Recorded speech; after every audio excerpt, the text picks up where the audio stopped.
মুসলিমদের মাঝে বসবাসের স্থানের ভিন্নতা হতে পারে, ভাষা আর বর্ণের পার্থক্য থাকতে পারে, কিন্তু তাদের আদর্শ আর উদ্দেশ্যের মাঝে কিছুতেই পার্থক্য থাকতে পারে না। সমস্ত মুসলিম উম্মাহ একই কালেমার বন্ধনে আবদ্ধ, তাওহীদের বিশ্বাসে অভিন্ন এক সুতোয় গাঁথা।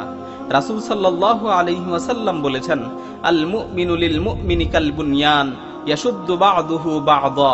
এক মুমিন অপর মুমিনের জন্য প্রাচীরের মতো, যার এক অংশ অপর অংশকে শক্তিশালী করে। বেদিন কাফিরেরা ততদিন পর্যন্ত মুসলিমদের জিজিয়া প্রদান করে লাঞ্ছিত অপদস্থ জীবন যাপন করেছিল, যতদিন মুসলিম উম্মার পারস্পরিক ঐক্যের এই প্রাচীর সুদৃঢ় ও মজবুত ছিল।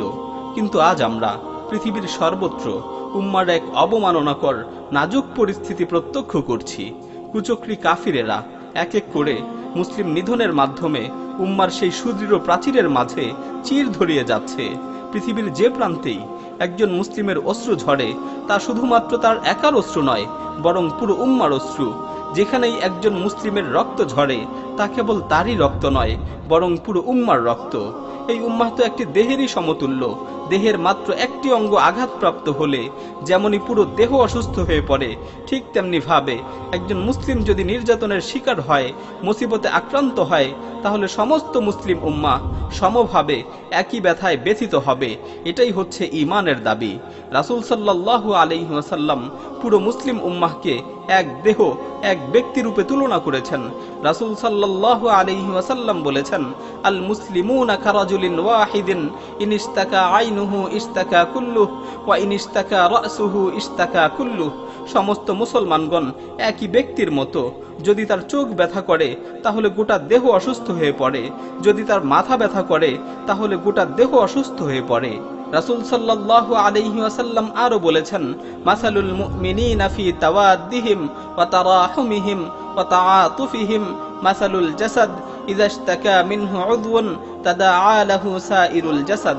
পরস্পর ভালোবাসা, দয়া ও অনুগ্রহে মুমিনের দৃষ্টান্ত হলো একই শরীরের মতো।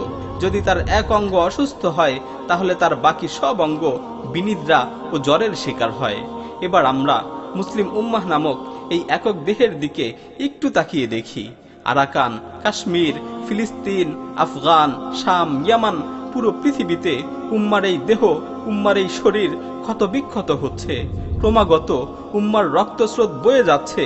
উম্মার উপর আপতিত এই নির্মম নির্যাতন আর আঘাতের যন্ত্রণা কি আমার মাঝে অনুভূত হয়?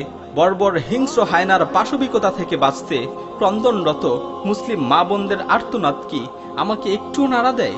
সমুদ্রের বালুচরে পড়ে থাকা মুসলিম শিশুদের নিথর দেহ আমার কতটুকু অশ্রু ঝরায়? আমি কি এই পুরো উম্মাহকে এক দেহ মনে করতে পেরেছি, নাকি আপন কেরিয়ার গড়ার ব্যস্ততায় এই উম্মাহ থেকে আলাদা হয়ে পড়েছি?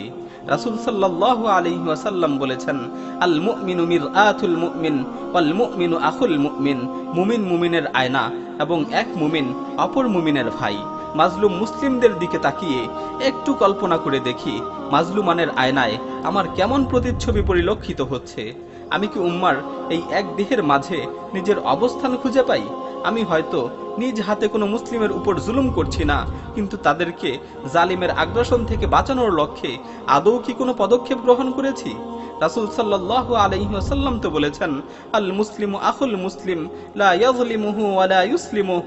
এক মুসলিম অপর মুসলিমের ভাই, সে কখনো তার উপর জুলুম করে না এবং জালিমের হাতে তাকে ছেড়ে দেয় না। তাহলে আর কবে, আর কবে আমি পুরো মুসলিম উম্মাহকে এক উম্মাহ, এক দেহ মনে করব? আর কবে উম্মার ঝরে পড়া প্রতিটি রক্ত ফোঁটাকে নিজেরই রক্ত মনে করব? মহান আল্লাহ আমাদের অন্তরে এই অনুভূতি তৈরি করে দিন। আমিন। ওয়া মা আলাইনা ইল্লাল বালাগ।